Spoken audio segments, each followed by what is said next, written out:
First of all, we're going to be talking about the U.S. home front during World War II and the effects that the war had at home. So, for the beginning, I just want you to read through the song Rosie the Riveter and underline and highlight anything that you think reflects life during the home front, and even if you want to explain why you think that. And while you're doing that, I will play the song for you.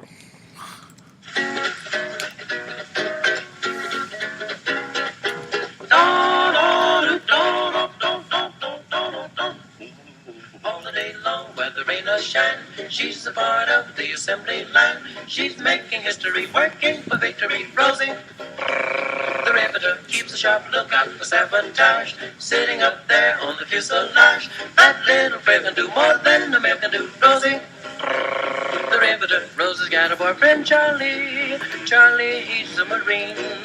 Rosie is protecting Charlie, working overtime on the riveting machine. When they gave her a production knee, she was as proud as a girl could be.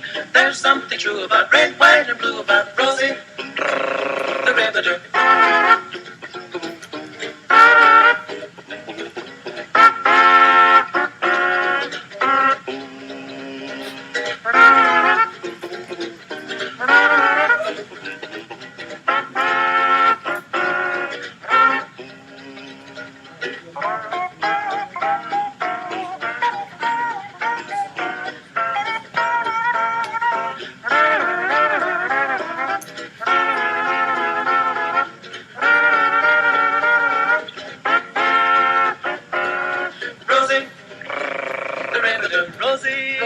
Rosie, working on assembly line.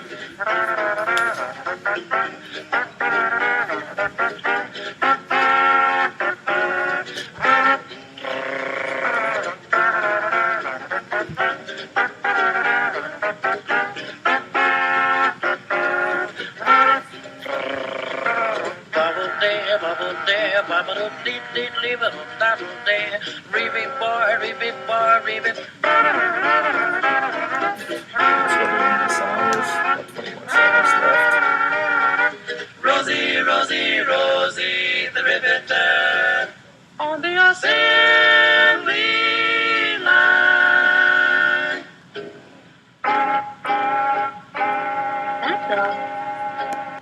Alrighty, now I got that out of the way.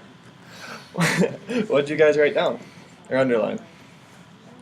So I wrote down that most of the men were gone to war, so they didn't have anyone to make anything in the U.S., so women had to take over that job. Yep, that was definitely something that came up. Anything else? Let's see here. Alright. What did you think, Jenna? What did you see? Come on. You have a lot underlined. Yeah. The war bonds were really important. Yep. They helped bring in cash for national defense, which was important. Mm-hmm. And we do that even today, so. You are correct in that. And then Cole? Yeah, so it's a Say very something for me. patriotic song. It really shames extravagance and not towing the line of the American people. Yeah. Yeah, it's just hardworking. All those are definitely aspects of a home life of World War II. So on your little worksheet here, so right here is World War II, and then these are 5 different themes that were at home. So I'm going to go through them. The first one was the Arsenal of Democracy. This was a slogan that was originally used by Franklin Delano Roosevelt in a radio broadcast. It was actually before World War II started. This was actually part of the Lend-Lease Acts, where the U.S. was going to lend ammunition, tanks, planes, ships to the British to fend off the German attack during World War II. And most importantly, the slogan just it symbolized that the decisive factor in this fight was going to be the industrial might of America, of Detroit, of Los Angeles. Just the fact that we could transform factories, like for instance in Detroit, from cars into planes, ships, tanks, everything like that. And speaking of Detroit, they were the main arsenal of democracy. When historians and teachers alike think of this, they think of Detroit. There was Willow Run, that large factory that it was actually owned by Ford, but they used an assembly line in the production of planes, specifically the B-24 Liberator. And at the top, or at the peak, they produced about 1 an hour, which was impeccable speed that no one thought they would ever be able to accomplish. There was also Chrysler's Detroit Arsenal tank plant, where instead of cars, they produced tanks. Total, there were 5.9 million weapons, 2.8 million tanks and trucks, and 27,000 aircraft produced in Detroit. And the most impeccable fact of it all was that Detroit only had 2% of the population in America, but they did produce 10% of the total war products. And I just want to show you guys, actually, there's a documentary, I'm just going to show you about a minute of it, that shows the Detroit Arsenal tank plant. And just how, at Jefferson learned side by side just how with it other ran, health what they professionals, did, giving them the a role of well-rounded everyone in the... Let me get to where I want it. Field, assembled by the very engineers and experts who planned Anyone its see that? production, with a gross weight equal to that of a 5-room frame house. Its upwards of 35,000 parts were assembled with skill and precision. And nearby, number 2 tank, a second sample job, was also already well on its way toward completion. Here indeed was forceful evidence of industry doing a job for defense. Uncle Sam wanted speed and performance, and he got it. And the arsenal which was to produce them in the quantities required was a truly great monument to the spirit of American men and American industry. Here is proof that the spirit of freedom and private competitive enterprise is able to meet a challenge. Into this effort of first-line defense went the full skill and all-out energy of American men bound in cooperative endeavor to provide the world's finest arms and armament for our Army and Navy. The first crowning climax to this record-breaking achievement, the transformation of a peaceful farmland into a powerful arsenal for the mass production of tanks, was achieved with the delivery to the Army on April 24th of the first full-armed, ready-for-combat M3 medium tank made by American industry. And then I'll just In keeping with the show you spirit guys and real quick what this that great tank defense was. effort began to reach. K.T. Keller of Chrysler Corporation watched the mighty moving fortress as with cannon booming and machine guns So as you guys chattering, can see, fully ready for they just frontline took action, they nothing built the hindered factory its actually and progress. just mass-produced these. So it was definitely Climax of the day. it's definitely a military just powerhouse was Detroit. And was there anything specific you guys noticed about that clip or anything you guys want to bring up? Yeah, the handshake was between a white person and a black person. Exactly. That was something I noticed too. That was very. I'll get into that a little bit later, but African Americans actually did impact the defense industry quite a bit, even though there were issues that I'll talk about later. And the thing that I just noticed was just how patriotic it was. It's like, yeah, this is America. We're gonna do this. We're gonna do it right because we can, and just things like that. And so next, I want to talk about women. Even though you didn't see women in that clip at all, they did become a much larger. Oh yeah, women's the second one. They did become a much larger portion of the defense industry as well. The sad thing was, well, not the sad thing, but the thing that usually equated to the two was that when a woman walked into a factory, it meant that a man went to war. So that was something that was a common theme throughout. So before World War II at home, women constituted about 27% of the workforce, but after it jumped up to about 37%. And Rosie the Riveter was a major, I want to say mascot for it, but there's a picture of Rosie the Riveter. She was the propaganda campaign produced by the government just to get women involved, excited about becoming involved, excited about going to work. You can tell in this picture that she's very it produces her as very masculine, very into it. So that was something that the government produced widespread in order to get women involved. At home, they were welders, electricians, riveters, produced a wide range of jobs in the defense industry. And specifically in the aircraft industry in 1983, they had more than 310,000 women, and that was about 65% of the workforce. As to before the war, women constituted less than 1% of the workforce. So just definitely a big jump for women. In terms of domestic things that weren't involved with defense, they organized blood drives, sold war bonds, promoted victory gardens, and served as air raid wardens. But the sad thing about women during the war was that after the war, many of them were laid off. They were the first ones laid off so that veterans could get their jobs back. In terms of women in the military, about 350,000 total served in a wide range of positions. Just to list a few, they volunteered for the Women's Army Auxiliary Corps, the Navy's Women Reserves, the Marine Corps Women Reserves, the Coast Guard Women's Reserves. So as you can see, a bunch of reserve regiments. But one in specific were called the WASPs, W-A-S-P-S. And those were the Women Air Force Service Pilots.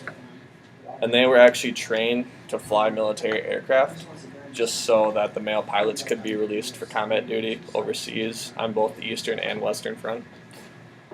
Total, more than 1,100 women, all civilian volunteers, flew almost every type of aircraft from bombers to fighter jets, not fighter jets, but fighter planes, things like that. But women weren't always on the level of men because, for instance, 38 women died performing this, but since they were considered civilians, the military wouldn't even pay for their funerals. I know, right? So even though they were performing all these jobs for the military, for the government, they still were almost considered second-class citizens. And another thing, like even in the defense industry, even though they're performing all these jobs, they were only getting 50% of the wage. So definitely issues there. When it came to African Americans, there were also many issues. Even though in that video clip you saw, there was a handshake between a black man and a white man, there was still segregation, racism in almost every industry. The main thing about African Americans during the World War II was the Double V campaign. It was victory at home and victory abroad. It was, if you guys want me to slow down at all, ever, just let me know. I want to make sure you guys feel comfortable getting all this information down. So it was called the Double V campaign, and it was thought of by the Pittsburgh Courier newspaper, which was a major newspaper that catered to African Americans. It talked about the segregation practices of civilian life and how they transferred over to the military. One of the main influential African American groups was the Tuskegee Airmen. It's spelled Tuskegee. They were the first black servicemen to serve as aviators in the U.S. Armed Forces. But even though they faced a lot of segregation and racism both at home and overseas, their primary mission was to escort bombers in Southern Europe. And actually, even though they were considered second class because they were African American, they had one of the lowest lost records of any fighter group, which means that they were the most successful at escorting these bombers. They were known for their red tails, was that they were called. There's actually a movie that came out a couple years ago about them that I haven't gotten to see yet, but I've always wanted to. But they definitely helped pave the way for integration in the armed forces. They also gained employment in the defense industry, like you saw in that video. That it's kind of like the Great Migration. A lot of them left from the south to go up to the northeast and the west coast to work in these factories to replace these jobs. But like I said before, they still faced segregation, racism. They were considered second class. They didn't get paid as much, that type of thing. But this all began to change with his name was A. Philip Randolph with his March on Washington. So at the beginning of the war, more than 50% of the defense employers say that they would not hire black workers, no matter how skilled they were, no matter if they had a master's degree, no matter if they had 20 years of experience, they weren't going to get hired just because of the fact of their skin color. So A. Philip Randolph, in 1941, he organized a march on Washington. He gathered 100,000 African Americans to protest segregation in the defense industry. And he was quoted as saying, "It is time to wake up Washington as has never been shocked before." So he really wanted to make an impact on Washington to prove to them that African Americans were good workers, that they deserve these jobs, that they deserve these wages. So because of this, FDR heard about 2 weeks before. So he feared racial riots. And because of this, he ended up calling into effect Executive Order 8802, which effectively prohibited discrimination in the defense industry and in government. So it was a big victory for African Americans. All right. So let me stop real quick just to slow down, get your thoughts collected. So I have a question for each of you. Jenna? Yeah. What was the role of Detroit in the arsenal of democracy? They were one of the most involved with making war materials. I think they they produced 10% of the total war, like merchandise or products. Okay. Yeah. Who did the government use for propaganda during World War II in terms of women? That Rosie lady with the bandana. Do you remember and the tough full name? arms. Rosie, what was her job? Remember? She was the plane, didn't she? The Riveter? Rosie the Riveter? Do you guys actually know what rivets are? No clue. No? Alright, so like, when you want to put two pieces of metal together, that's actually what they use. Instead of welding them, they would rivet them because they cost less and they were cheaper. Well, they were cheaper, but they also weighed less, and it was easier to do. So you have this buckle on the back, and then this cap on the front, and there's kind of like I don't know how to explain it, like a circular piece coming off, and you rivet it through the backside, so it just basically combines the two pieces of metal together, just clamps them together. So that's what women would do. And then Cole. Let's see here. Who were the Tuskegee Airmen and what was their importance? So they were the first African American fighter pilots, and they escorted bombers in Southern Europe, and they were really good at it. You got it. All right. So here's actually a picture of the Tuskegee Airmen, because I forgot to show you guys that. So they were just groups of men like this, and these are the planes they usually were put in pretty quick, pretty powerful. So I just wanted you guys to see that. So then, next, I'm going to talk about wartime sacrifices. So that's the third. So the main one was rationing.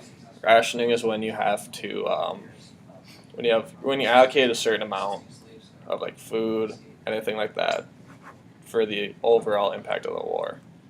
Like you're limited with what you can get. In 1942, they had the food rationing program, where there were war ration books that the government actually handed out.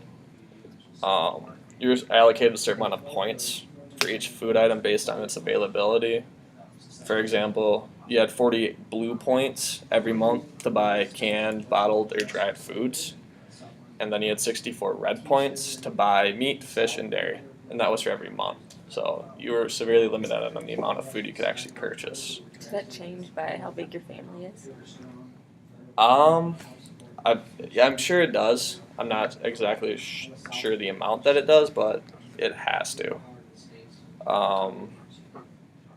I'd have to definitely look into that and see how it affected with the family size. But because there were these rationing books, it also developed a barter system where people would exchange one good for a certain amount of another good. And all these books included stamps and drawings of airplanes, guns, tanks, aircraft, that type of thing, just to back up this idea of patriotism. And you're doing this for the soldiers so they can win the war. And because of this, many women started to grow victory gardens in their backyards or in their windowsills, and it was just a garden that they labeled a victory garden just so this idea of patriotism could be reinforced again. This main thing was it allowed people to stretch their ration books so it last longer so they could have food so they wouldn't be hungry. At its peak, there were more than 20 million of these throughout the entire United States. And in 1944, they were responsible for producing 40% of all vegetables. So the amount of these actually did do some good. And they really reinforced this idea that they were doing this for the war effort, that they're doing this for their husbands, their brothers, their sons that were away at war fighting. So it made them feel like they're actually contributing something useful to the war. The rationing also applied to scrap metal. In order to build tanks, ships, planes, weapons, involves a lot of metal that they needed to ration just so they could build these things. For example, one tank is made up of 18 tons of metal. A large Navy ship is 900 tons, so they definitely needed as much metal as they can get so they can mass produce these objects. So basically anything from chicken wire to farm equipment was rationed. You were only allocated a certain amount. And then recycling was huge. Whatever you weren't using, they wanted you to contribute to the war effort. And then one of the main sacrifices was your sense of security. Throughout the entire United States, there were blackouts and air raid drills. Street lights were covered. Automobile lights were dimmed with tape. On the East Coast, for example, the lights from the buildings were very useful at silhouetting the ships in the harbor for German U-boats or submarines. If you're at home or at school, you practiced air raid drills, and it really took away the sense of security in America, and that scared a lot of people.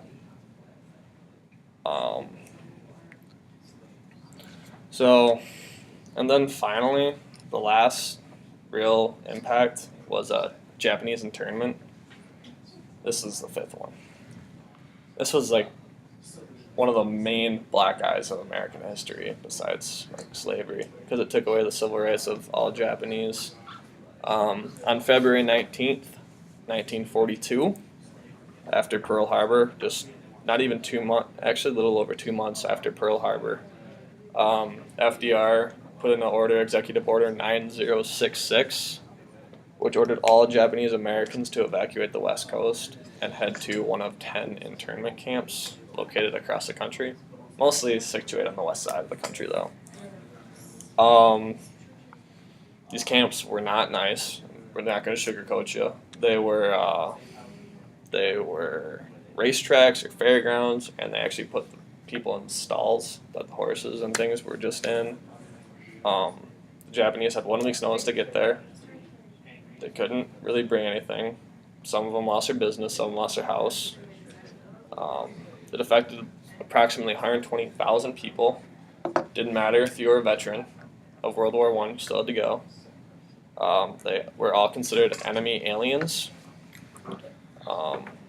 Their civil rights revoked. They weren't allowed to go to trial over this. They actually tried to in 2 different court cases. In Hirabayashi versus the United States and Korematsu versus the United States. You don't need to know this specifically, just know that there were 2 Supreme Court cases that the Supreme Court actually upheld the legality of these just because of the wartime clause.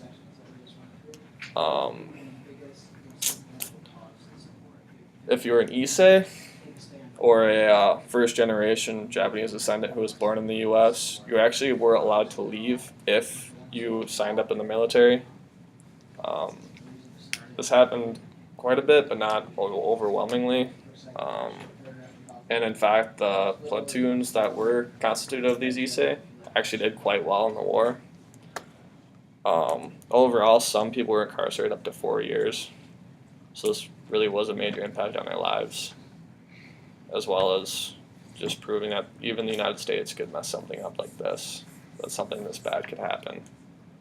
But in 1988, they came out with the Civil Liberties Act that it acknowledged that a grave injustice was done, and each living victim was received $20,000 in reparations. Not much, but they thought it was something.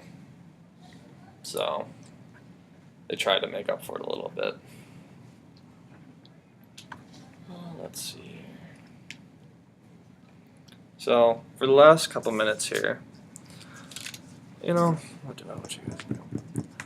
On the back of your sheets of paper there, I want you to, in your opinion, what aspects, whether it be arsenal democracy, women, minorities, wartime sacrifices, or Japanese internment, was the most important during and memorable during World War II, and why?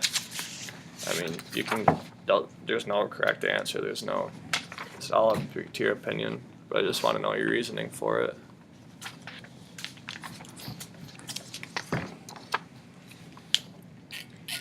If you have any questions, I'll be right here.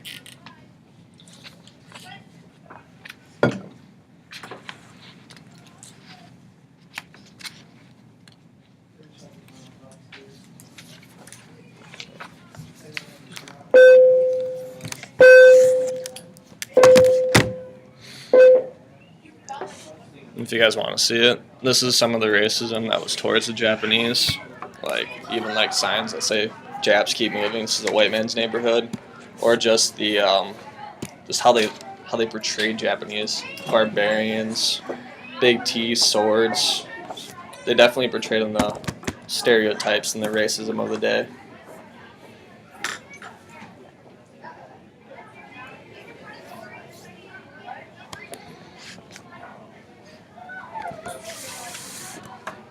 So, if you guys all saw that.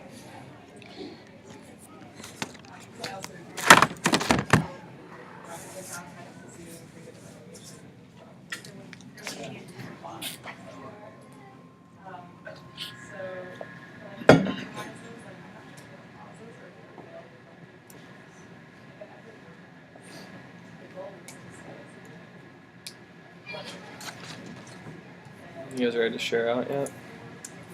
Okay. So who wants to go first? I thought Japanese internment was the most important. It's I would say it's by far the most shocking of those events. Had the most dramatic impact, which can be felt today for some people. Mm-hmm. Whereas the other ones, while important, things like African American rights and women's rights will still be battles in the future, whereas this Japanese internment issue is, right there, 4 years. They honestly don't think in America something like that could happen. Right. So, but almost brings you back to, it's not as dramatic as overseas with the Holocaust, but it definitely brings back the same themes. And it puts fear that if it could happen once, it might happen again. Exactly. It's we like to learn from our mistakes, but you never know. So what did you think was the most important? Relatability-wise, I could think the Japanese internment, but socially-wise, I said women just because it increased women in the workplace. It had lasting impacts, and it even shows today we're not paid as much as men in some cases. So, I don't know. How would you, buddy? You? I picked the camps too. It's one of the biggest blemishes and something that needs to be remembered so that it doesn't happen. Exactly. Well, thanks, guys. Good job. And, Feel free to take a little